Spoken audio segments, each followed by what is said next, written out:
2 mois après sa nomination en tant que président, Pablo Longoria a pris le temps de répondre aux nombreuses interrogations liées à l'avenir du club.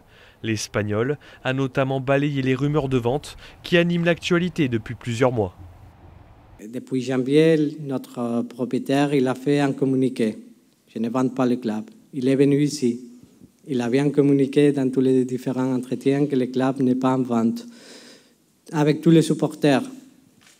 Il a bien communiqué avec tous les supporters et il a dit à tous les groupes de supporters ici à Marseille, le club n'est pas en vente.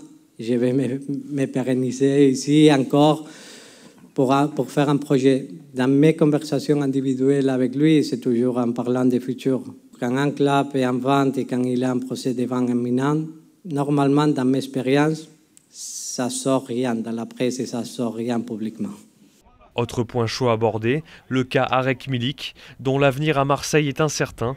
L'attaquant polonais, prêté cet hiver par le Napoli, suscite de nombreuses convoitises à l'étranger. L'Espagnol de 34 ans a tenu à rassurer les supporters marseillais. On a le contrôle de Milik, oui. Milik, il est un joueur de l'Olympique de Marseille avec une formule.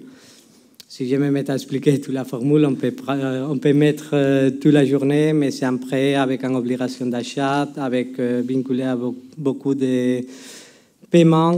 Dans le moment que tous les paiements sont faits, il est un joueur de l'Olympique de Marseille. Il n'y a pas de possibilité du tout que les joueurs retournent à Napoli, sauf qu'on décide ça, mais ça c'est une question pratiquement impossible. Et on a le contrôle de la situation sur le marché de Arek. Pablo Longoria a également tiré un premier bilan de Jorge Sampaoli, arrivé il y a 2 mois.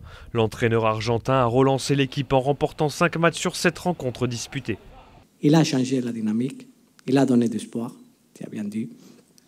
Et surtout, il nous a donné beaucoup de confiance à tout le monde qu'on travaille à côté de lui dans le quotidien. Et je dois dire qu'on a trouvé un très bon coach, un coach qui a toutes les valeurs pour pouvoir travailler dans ce type de club. Et l'impact, pas seulement dans les résultats, que c'est une question qu'on voit dans le quotidien avec la série qu'on a fait de 16 points sur 21, mais dans la vie du club aussi, il a un impact très positif.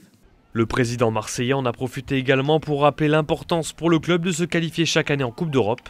Prochain rendez-vous pour l'OM, ce vendredi soir face à Strasbourg en championnat.